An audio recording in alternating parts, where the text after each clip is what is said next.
Hello friends, I am Dr. Sadeep.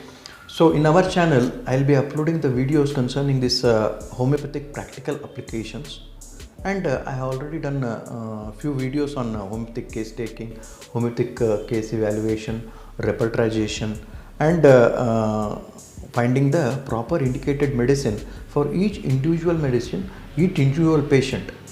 So today I am just discussing about the fine tuning of case taking.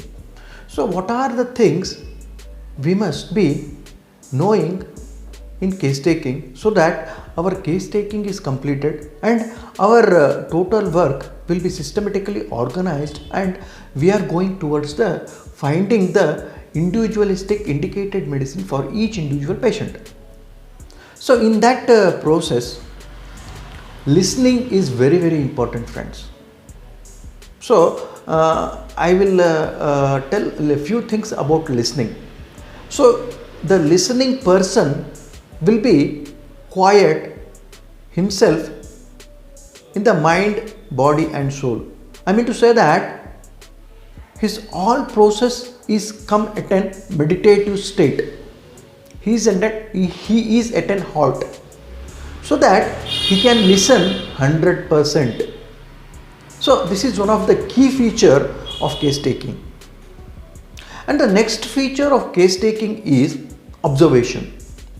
So when you observe the patient, you must become eyes totally, so that you can observe his movements, you can observe his thoughts, you can observe his fears, you can observe his all the activities, what he is doing in the clinic in the present.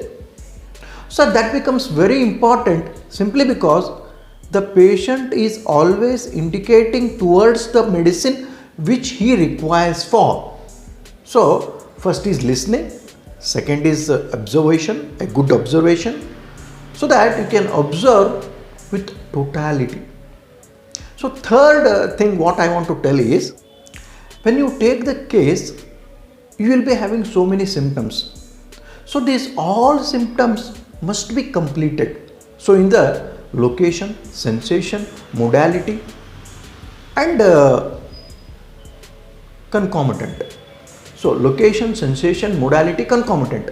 Each symptom must be completed, so that you will get a total picture of the suffering sick human being. So this is the thing you must focus on.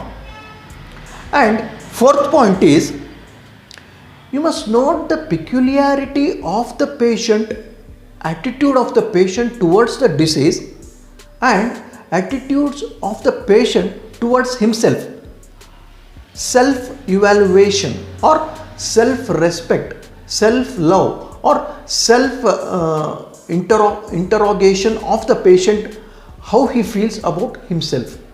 So these are the things which are very peculiar and which will tell the individualistic feature of himself. So this you must focus on. And fifth point is, you must see the facial look, you must see the dressing sense, you must see the hobbies, what he is involved in. You must also take note of all the things which he is interested in, what he desires when he is free. So this is also one of the very core symptom of the individual. Wherever he is free, then he goes and do the things whichever he is very close to. Desires, aversions in the mind level, body level, you must take note of. And finally, what I use in my practice is also daily routines.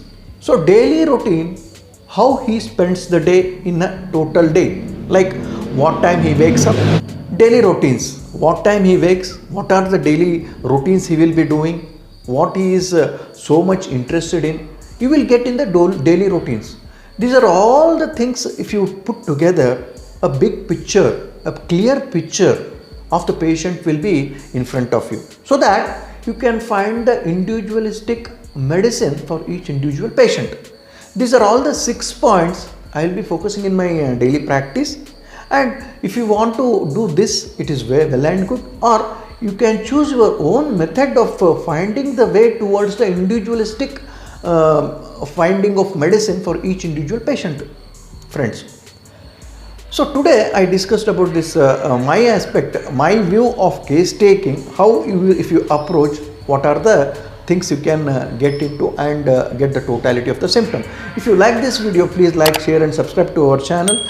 Today this all, friends. We will meet you in the next session. Thank you. Take care.